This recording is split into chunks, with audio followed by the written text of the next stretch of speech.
రాజధాని కడితే చంపుతారా? ప్రాజెక్టులు పూర్తి చేస్తామంటే చంపుతారా?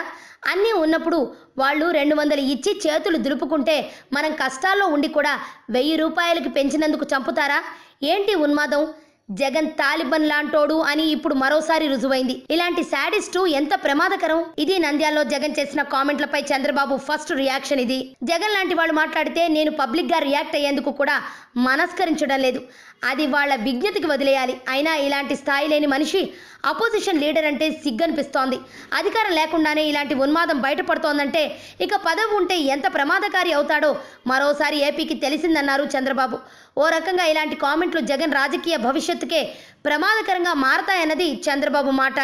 ఆరోగ్యవంతమైన జీవితం కోసం మనం పాటించాలి కొన్ని నియమాలని. చిన్ని చిట్కాలతో చింతలేని జీవితాన్ని ఎలా గడపాలి అనే దానికి వీక్షిస్తూనే ఉండండి మన ఆరోగ్యం యూట్యూబ్ ఛానల్. మరిన్ని ఆరోగ్య సూత్రాలకు సబ్స్క్రైబ్ చేసుకోండి.